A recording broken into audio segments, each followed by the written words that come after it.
아, 이게 이혼 사유가 되나요? 야, 뭐 그런 걸 가지고 이혼을 해. 나는 그보다 더한 것도 참고 사는데. 야, 그걸로 이혼할 거면 이 세상 사람들 다 이혼했어. 이혼 3대장이 뭔가요? 사실 그게 더 무서운 거예요. 여러분이라는 종이는 이미 물에 젖어버렸단 말이에요. 세상에 공짜는 없다. 모든 일에는 대가가 따릅니다. 예, 여러분 안녕하십니까? 오늘은 즐거운 수요일입니다.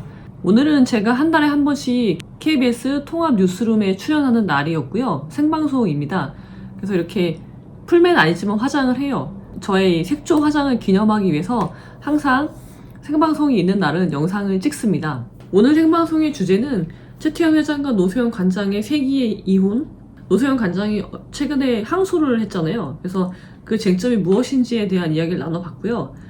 자, 오늘 여러분들에게 드리고 싶은 말씀은요. 제가 이혼 상담을 할 때 많은 분들이 처음에 얘기를 꺼내실 때 항상 이런 말씀을 하세요. 아, 이게 이혼 사유가 되나요? 아, 이거 말하기도 부끄러운데 별일도 아니고 너무 유치한 일들인데 이걸로 말을 한다는 것 자체가 부끄럽습니다 라고 얘기를 하신단 말이에요. 자, 그러면 한번 봐요. 우리가 흔히 말하는 이혼 3대장이 뭔가요? 이혼 3대장, 폭행, 도박, 불륜, 이 세 가지잖아요. 이 세 가지는 사실 민법에 나와 있는 이혼 사유는 아니에요. 근데 왜 이 세 가지를 우리가 계속 얘기하느냐? 이거는 생각할 것도 없이 이혼을 해야 된다고 어떻게 보면 사회적으로 합의가 성립된, 고민할 필요 없이 이혼해도 돼, 이혼해야 돼 라고 말들 하는 거잖아요. 근데 사실 현실에서는요, 이 세 가지가 있는데 확실한 우리가 고민할 필요 없이 이혼해야 된다고 생각하는 이 세 가지의 경우에도 사실은 이혼을 잘 안 하시죠. 참죠. 그래, 한 번 더 기회를 주자. 한 번이 두 번이 되고 두 번이 세 번이 되는 거죠. 자, 그러면은 그 세 가지는 그렇다 치고 그럼 그 이외의 것들은 어떻게 해? 이혼해도 되나요? 이런 사유로 이혼해도 되나요? 가 여러분들의 고민이신데요. 제가 그 말씀을 드릴게요. 사실 그게 더 무서운 거예요. 불륜이나 폭행이나 도박 이거는요, 내가 이런 일이 있어라고 얘기만 해도요, 다른 사람들이 공감을 해줘요. 근데 이 세 가지 사유 이외의 것은요, 내가 얘기를 하잖아요? 주변에서 뭐라고 반응을 하냐면요, 야, 뭐 그런 걸 가지고 이혼을 해. 야, 네 남편, 네 아내는 그나마 괜찮은 거야. 내 남편은 더 심해. 내 아내는 더 심해. 나는 그보다 더한 것도 참고 사는데 네 남편은 그래도 돈이라도 잘 벌어다 주잖아 라는 식으로 나의 고통을 폄하한단 말이에요. 낮게 봐요. 네 고통은 내 고통에 비하면 아무것도 아니야. 야, 그걸로 이혼할 거면 이 세상 사람들 다 이혼했어. 그런 식으로 폄하해버려요. 그러면은 내가 의심을 하죠. 그렇지 않아도 내 스스로 생각하는 능력이 지금 많이 부족한 상황인데, 그게 뭐 가스라이팅이든 뭐든 간에 그래서 의심이 들어. 여러분, 우리가요, 자기가 자기의 생각을 의심한다는 건요, 매우 위험한 상황이에요. 사리 분별이 없다는 거예요. 내가 상대방에 대해서 얘는 나쁜 사람이야, 이건 문제가 있어 라고 느꼈는데 그거를, 그 판단 자체를 긴가민가 하는 거예요. 아닌가? 다른 사람의 말을 들어보는 거예요. 근데 그 다른 사람은 모르죠. 당사자가 아니기 때문에 몰라요. 그러면 내가 제일 잘 아는데 내가 내린 판단을 내가 의심하고 있으면 결정을 할 수가 없는 거죠. 선택을 할 수 없는 상황이 되는 거예요. 이혼 3대장이 아닌 이혼 사유들이 여기에 해당되는 경우가 매우 많다는 거죠. 그래서 주변에서 그런 이야기를 여러분들은 듣게 되실 거예요. 근데 이게 더 위험한 일이다 라는 것을 여러분들에게 제가 말씀을 드리려고 합니다. 자, 왜 위험하냐면요, 그런 내가 생각하기에도 사소한 일들, 그것만 떼서 보면 사소해. 근데 이게 누적됐다는 걸 생각해야 돼요. 결혼할 때부터 반복되어 왔어. 내가 결혼한 지 20년 됐는데 20년 동안 이 사람이 이런 행동을 나한테 했어. 그러면요, 우리가 높은 곳에서 아무리 작은, 예를 들어서 이 펜을, 가볍잖아요. 이 펜이 그냥 툭 떨어지면 안 아파요. 근데 높은 곳에서 이게 떨어지면 맨 밑에서 지상에서 이것을 맞는 사람은 원래 이것의 충격보다 더 큰 충격을 받게 되는 거죠. 그런 거예요. 예를 들면 이 문제가 왜 크냐면요, 일상을 공유하기 때문이에요. 피할 수가 없어. 제가 싫은데 쟤를 피할 수가 없는 거예요. 왜? 우리는 부부니까 같이 지내야 된단 말이에요. 그러면 얘만 안 봐도 내가 많이 괜찮아질 것 같은데 그게 안 돼. 그러니까 리프레시가 될 수 있는 시간적 여유가 없이, 공간적으로도 분리되지 않은 곳에서 쟤를 계속 봐야 돼. 그 자체로 나는 작은 고통을 계속 받게 되면요, 그거는 이혼 3대장보다 더 큰 충격이 나한테 있는 거예요. 고통이. 제가 상담을 할 때 이런 예를 많이 드리거든요. 그게 왜 고통스러운 것인지.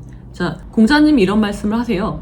하루는 자장이요 공자한테요 명이 무엇인지 물어봐요. 밝을 명 있잖아요. 밝다는 것이 무슨 뜻이냐. 예를 들면 공자가 볼 때는요 구사 9가지 생각의 기술에서 눈으로 볼 때는 시사명 밝게 보라고 하거든요. 그러면은 밝게 본다는 게 무엇인가요? 그러니까 밝을 명이 무슨 뜻이냐 라고 물어봐요. 그때 공자가 이렇게 얘기를 해줘요. 치윤지참이 행해지지 않는다면 밝다고 할 수 있다, 명하다고 할 수 있다. 그게 무슨 말이냐. 치윤이 뭐냐면요 이게 표시 나지 않게 젖어드는 거예요. 그러니까 스며드는 거죠. 물을 예로 들면 물에 종이가 있어요. 근데 표시가 나지 않아. 처음에 몰라요. 근데 그게 서서히 스며들어서 나중에는 전부 흠뻑 젖어버리게 되는 상태. 그게 치윤이에요. 치윤지참. 이 참은요 우리가 참소한다고 하잖아요. 그러니까 중상모략을 하는 거예요. 근데 중상모략이 여러 가지 수준이 있는데 제일 저질, 제일 하수가 뭐예요? 중상모략의 제일 하수가 그냥 대놓고 쟤를 까는 거예요. 임금한테, 신하가 임금한테 아, 쟤 되게 나쁜 놈이에요. 그리고 쟤를 막 비방해. 근데 그러면 임금이 알아요. 그죠? 너무나 하수인 중상모략을 하는 거예요. 그럼 임금이 알아. 근데 임금은 중상모략하는 걸 싫어해요. 그러면 어떻게 해야 되느냐? 아, 내가 쟤를 중상모략하고 싶은데, 쟤를 모함하고 싶은데 어떻게 해야 되지? 그럼 기술을 써야 되죠. 그게 바로 치윤지참이 되는 거예요. 내 정적에 대해서 교묘하게 참소를 하는 거죠. 그래서 들었을 때는 쟤를 참소하는 것 같지 않아. 쟤를 모함하지 않아. 오히려 쟤를 칭찬해줘요. 임금 앞에서. 근데 잘 들어보면 거기에서 그 사람의 잘못이 드러나게 하는 거예요. 그거를 임금이 깨닫게 하는 거예요. 내가 막 하는 게 아니라 내가 정적인 A가 있어? A를 중상모략을 임금한테 막 직접적으로 하는 게 아니라 임금한테는 A를 칭찬해. 아, 얘가 이런 점이 좋고 이런 점이 좋다라고 칭찬을 해. 근데 임금이 혼자서 곰곰이 생각해 봤을 때 A가 잘못한 것이 드러나게 깨닫게 만드는 게 치윤지참이란 말이에요. 매우 수준이 높은, 아무나 할 수 없는 매우 수준이 높은 모함이에요. 그게 왜 무섭냐? 종이가 젖어드는 걸 아무도 몰라요. 종이가 물에 젖는 거, 점점점 젖는 걸 몰라. 다 젖고 나면 알아요. 그런 거랑 똑같은 거예요. 우리가 말하는 이혼 3대장보다 더 무서운 건 그 이외의 사유. 우리가 흔히 6호 사유라고 해서 이혼 사유는 민법에 규정되어 있잖아요.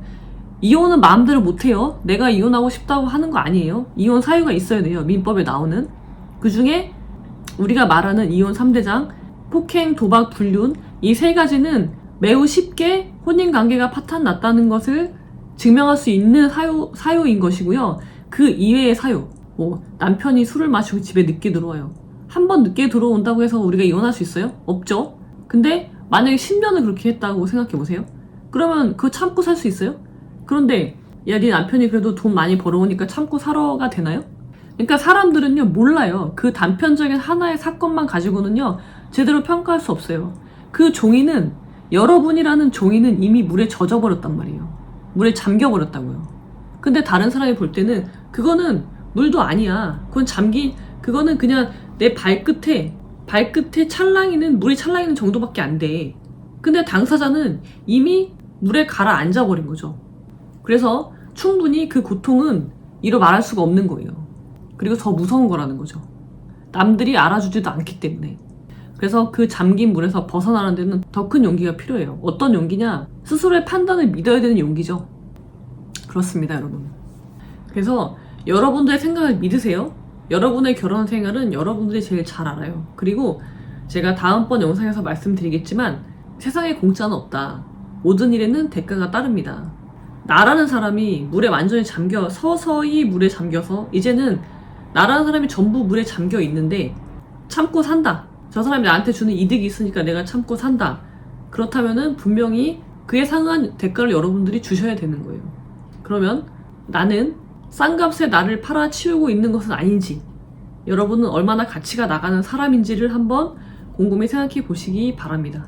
이 문제에 대해서는, 세상에 공짜는 없다라는 이 문제에 대해서는 제가 다음번 영상에서 자세하게 설명드리도록 하겠습니다. 자, 그럼 여러분, 마지막으로 제가 드리고 싶은 말씀은 여러분들을 믿으세요. 여러분들의 생각을 믿으시고, 중요한 건 여러분들이 생각의 힘을 키울 수 있는 아른 언어를 공부하시고요. 나의 가치를 정확하게 아시고 나의 생각의 힘을 기르고 내 생각을 믿을 수 있을 때 그때 결혼하시기 바랍니다. 그리고 여러분들의 생각을 믿으십시오. 자, 그럼 여러분 오늘은 여기까지.